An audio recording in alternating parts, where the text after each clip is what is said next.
હું ચીનુભાઈ માધુભાઈ હતો તારા ઘરનો ખોટા હશો તો તમારા ચામડા ઉતરી જવાના છે. મગજમાંથી વેમ કાઢ નાખજો.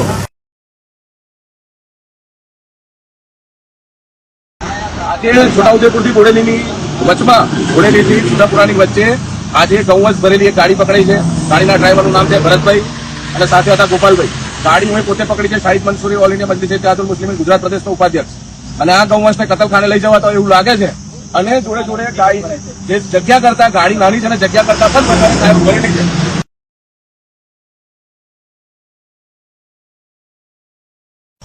હાલની અંદર જે ગાયોને લઈ જવામાં આવી રહી છે એની જગ્યા પર કોઈ અબ્દુલ હોત હમણાં તો આજે એને કાં તો મારી નાખવામાં આવ્યો હોત કાં તો મારીને ઢોર જેવો બનાવી દેવામાં આવ્યો હોત. હું એક મુસ્લિમ થઈને કહું છું કે આ ગૌવંશ જે લઈ જવાયા રહ્યા છે એ પાંજરાપોળની અંદર નથી લઈ જવાયા પણ બીજી કોઈ જગ્યાએ મૂકવા જતો હોય અને એ વ્યક્તિ ભરતભાઈ કરીને નામ છે એનું એ ભરતભાઈ કાયમી ધંધો હોય એવું મને લાગે છે. બકરાની ગાડી વડોદરા પકડી હતી. જે બકરાને ડીજીપી સાહેબે છૂટ આપેલી છે પણ આવા લોકોના લીધે બકરાની ગાડી બી પકડવામાં આવે છે અને એની અંદર આદિવાસી સમાજના લોકો જે બકરી પાલન કરે છે આવા બકરી પાલનને પણ નુકસાન થાય છે.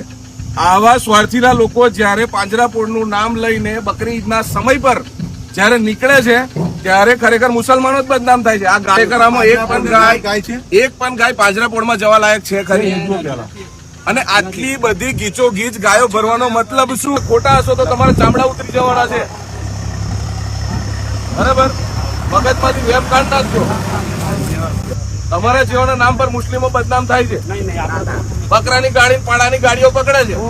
અમારે પાંજરાપોળમાં મૂકવા જવું તો તમે આ જ સમય કેમ પસંદ કર્યો બકરી ઈદનો જ? તમે 4 દિવસ જપી જતા તો તમને તકલીફ ના પડતી. એક પણ ગાય એમાંથી પાંજરાપોળમાં જવા લાયક નથી. અને ચાલો બધી વાત તમારી બરાબર, તમે આટલી ગીચોગીચ ભરી કેમ ગાયો? જેવો ગાડી એવું નહીં જવા તો એ ઘનશ્યામભાઈ ગમે તેવો એને કોઈ આવે લાવતા તો તમે. હું ચીનુભાઈ માધુભાઈ હતો તારા ઘરનો ભાઈ. આટલી બધી ગાયો એક જ ગાડી મેં તમે ભરીને લઈ જાઓ છો એટલે પાંજરાપોળમાં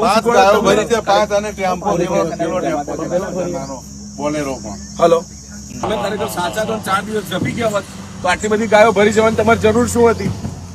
આમાંથી એકાદ મરી જાય તો હમણાં અંદર દબાઈ હલવાનું બી અંદર જગ્યા નથી. તમે જાતે જોઈ લો અંદર શાંતિથી ગાડી તમે જવા દો. એનો મતલબ એવું હું પોતે એક મુસ્લિમ થઈને કહું છું કે હું ગૌવંશના કતલની વિરુદ્ધમાં છું. ખરેખર આ ના થવું જોઈએ પણ જે થઈ રહ્યું છે એ ખરેખર ખોટું છે અને આવા લોકોની વિરુદ્ધની અંદર કાર્યવાહી થવી જોઈએ.